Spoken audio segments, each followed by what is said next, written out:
For some voters here in Alabama's state capital, Montgomery, one issue was top of mind as they went to the ballot booth on Tuesday: reproductive freedom, after a recent state court ruling that could undercut access to in vitro fertilization, or IVF. It's been a very scary time recently. Drew Waldrop is a 37-year-old Democratic voter.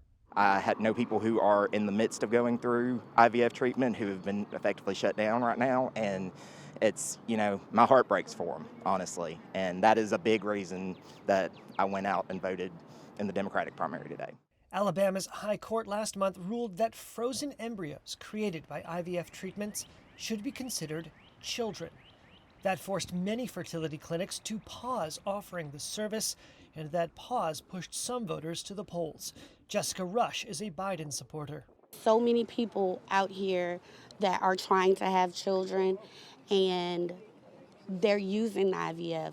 And right now, because of the IVF ruling, basically the companies that store it, help people, make the babies, they're pushing pause because it's easy for somebody to, make a mistake. Callie Johnson is a nurse. I think that basically those are those ladies' eggs. Let them do what they want to do with them. Democrats have said the Alabama court ruling is part of a Republican-led effort to curtail reproductive rights, which hinged on the U.S. Supreme Court's decision to overturn what had been a constitutional right to abortion. Some Republicans facing a backlash have promised to preserve access to IVF.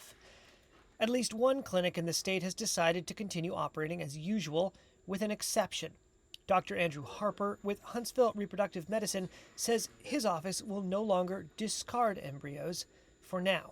For us, we say we're going to continue with essentially all as we were over a fortnight ago, just conventional IVF, what just be standards of practice, how it's been done, our 20th year in practice, save for discarding potentially viable embryos, whether fresh or frozen.